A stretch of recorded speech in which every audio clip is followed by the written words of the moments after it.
Hello, my name is Jaquinta Lloyd. This is my fourth attempt at the standardized testing for young children reflection video. I am very familiar with standardized testing.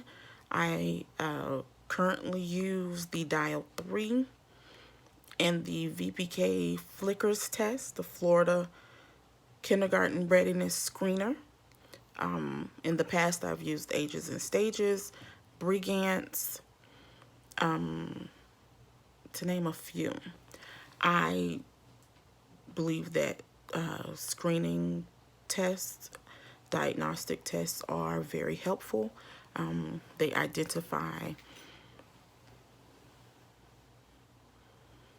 areas in which young students may need help, additional help, may need intervention. They also help to identify areas in which the students excel in. I use the flickers to adapt my lesson planning, to adapt my curriculum as needed. Of course, we talked about assessments last week and how we use those for individualization. I use the screenings to make sure that the curriculum we use, which is teaching strategy, creative curriculum through teaching strategies, is actually working. It's something that they are learning, problem solving, social emotional skills, fine motor, gross motor, all language. With the flickers, we test in the areas of phonological awareness, math awareness, language skills, and cognitive print knowledge. Print knowledge, I believe it. I just know, we score them in different categories. And we use that also in our agency to let us know where our classes are amongst each other. And then those scores are used in the Florida registry to give us our Florida readiness rates, to let us know where our children are ranked amongst the other students in Florida. If I'm not mistaken, I don't know if it's national. I just know for sure in Florida. I teach Head Start, so with all of the tests that we do, all of that data is sent to our main office and then used to show where our agency ranks. When it comes to the dial, that data I don't use for any of the curriculum or individualized planning.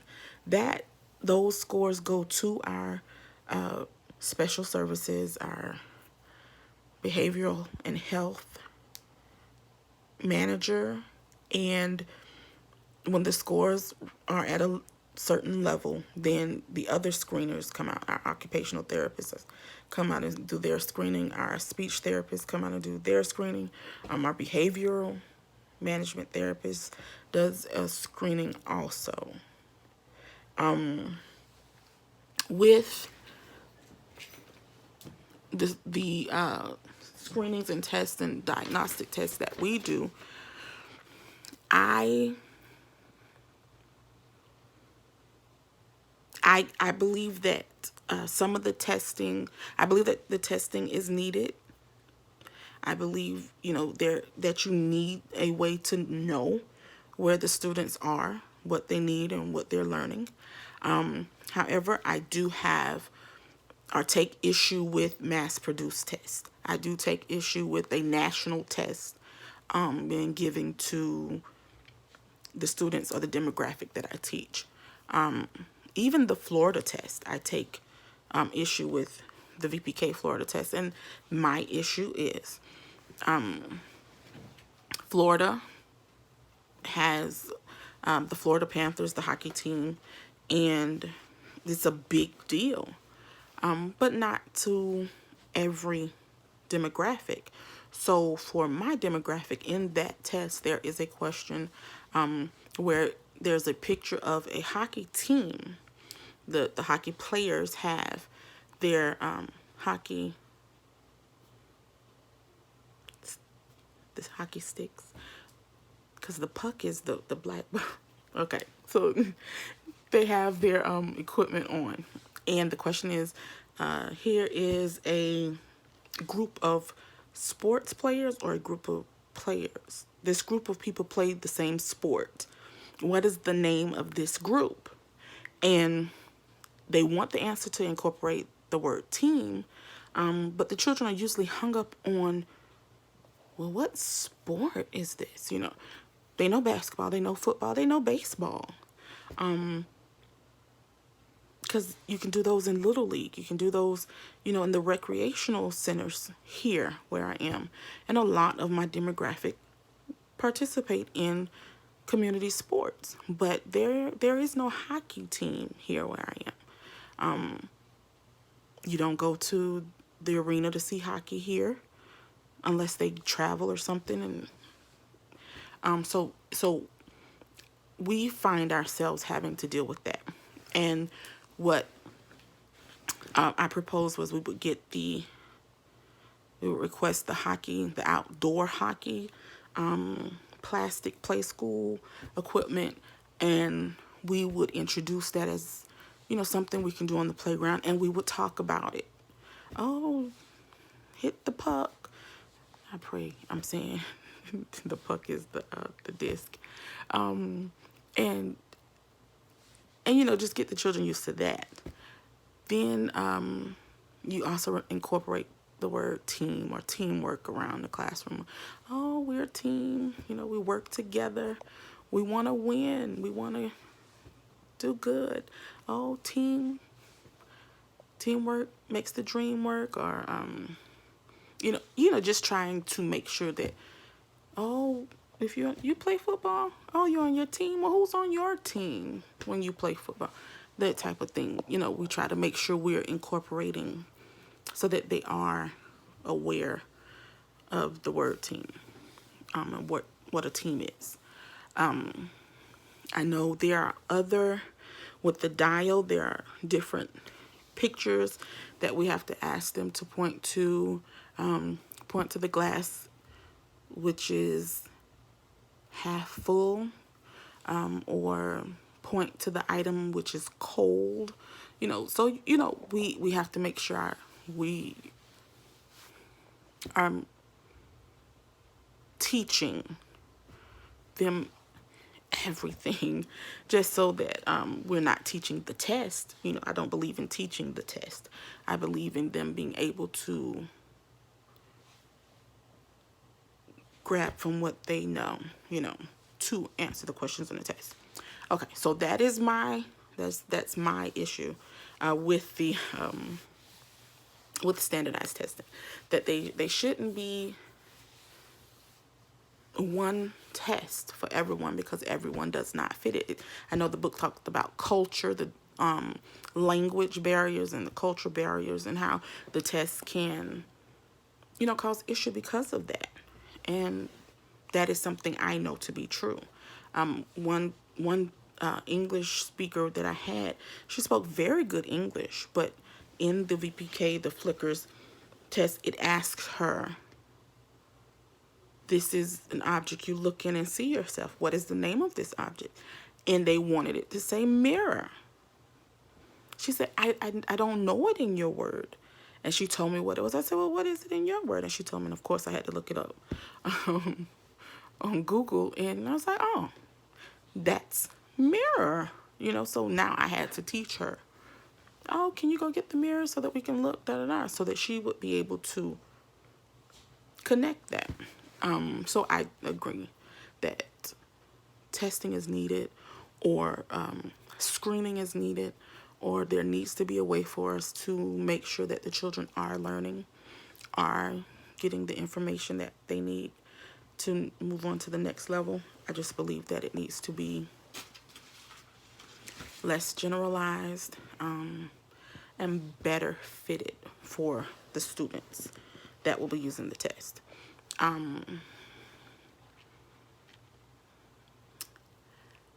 I I look forward to learning more about testing and diagnostic screenings and diagnosing tests. I believe that as teachers, we're going to be asked to do more because that's how they're looking to gauge if we're effective. As a parent, I don't care for the standardized testing, because I know that my child is being taught to the test instead of taught a curriculum that is covered, that the test covers. And when you're taught to the test, you don't get the skills to take it beyond the test. You can only answer test-like questions. I'm sitting here now, we're finishing up our paperwork, and I have to do a NICHQ Vanderbilt assessment scale for a student. It's a test from the American Academy of Pediatrics. And this student, the doctor and I have spoken. He's being tested or assessed, diagnosed ADHD. So there are different questions on here that I would have to answer, and I have video documentation of him and observation and anecdotal notes. And it's a particular question is: does not seem to listen when spoken directly to, has difficulty sustaining attention to tasks or activities, runs about or climbs excessively in situations in which remaining seated is expected, talks excessively, blurts out answers before questions have been completed, has difficulty waiting in line. And, lots of these tests will focus on language development, reading skills, literacy skills, math skills, print knowledge, phonemic awareness. But there are tests who focus on behavior or social emotional skills. And a part of the DIAL tests focus on self-help skills as well as behavior and social emotional skills. So, IQ tests are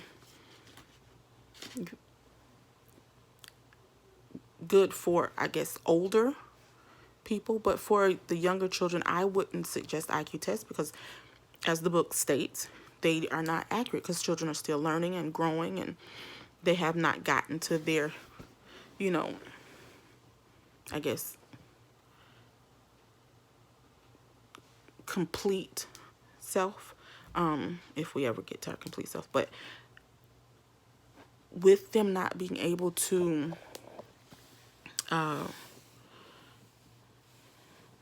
focus and understand and answer questions, that I wouldn't consider that a accurate test or a reliable test.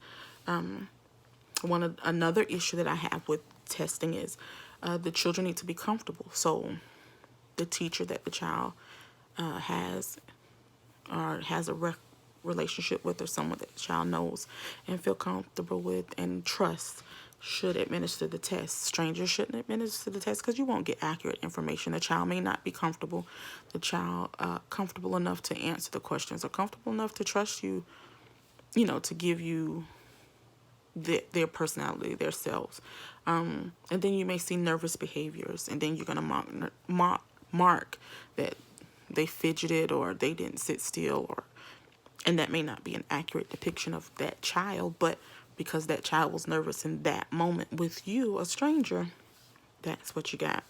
So my issues or concerns or things I would like to point out or, make sure we focus on or watch when standardized tests are being issued is making sure the children are comfortable. They're being tested by someone they are comfortable with, they have a relationship with, so that you can get accurate results, as well as making sure the tests are for those students, and not just a general test that the students would not understand. Thank you.